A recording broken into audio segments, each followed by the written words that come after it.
इस कथा के बिना अधूरी है वट सावित्री की पूर्णिमा।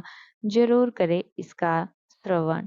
वट सावित्री पूर्णिमा का हिंदुओं के बीच खास महत्व है। इस व्रत को सुहागिन महिलाएं अपने पति की लंबी आयु और सुखी वैवाहिक जीवन के लिए रखती हैं। इस व्रत में वट वृक्ष की पूजा होती है। हिंदू पंचांग के अनुसार इस साल यह पावन व्रत 10 जून 2025 यानी कि आज के दिन रखा जा रहा है। वहीं जो महिलाएं इस व्रत का पालन करती हैं, उन्हें इस व्रत कथा का पाठ भी जरूर करना चाहिए, क्योंकि इसके बिना पूजा पूरी नहीं होती है। तो आइए हम आपको सुनाते हैं ये कथा। एक समय की बात है, राजा अश्वपति और उनकी पत्नी मालवी के कोई संतान नहीं थी। उन्होंने देवी सावित्री की कठोर तपस्या की, जिससे प्रसन्न होकर देवी ने उन्हें एक पुत्री का वरदान दिया। उस कन्या का नाम भी सावित्री रखा गया।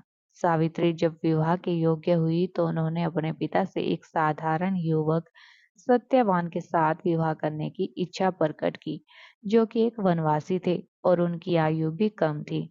जब सावित्री के पिता को यह बात पता चली तो वे चिंतित हुए, लेकिन सावित्री अपने निर्णय पर अटल थी।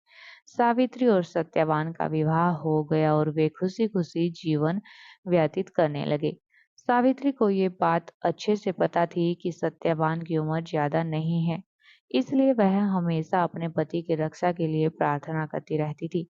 एक दिन जब सत्यवान जंगल में लकड़ी काटने गए तो सावित्री भी उनके साथ गई। अचानक सत्यवान गिर पड़े और उनकी मृत्यु हो गई। यमराज सत्यवान के प्राण लेने आए। सावित्री ने यमराज का पीछा किया और उनसे अपने पति के प्राण वापस करने की प्रार्थना की।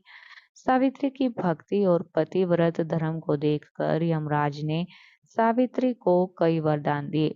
अंत में सावित्री ने अपने पति के प्राण वापस मांगे।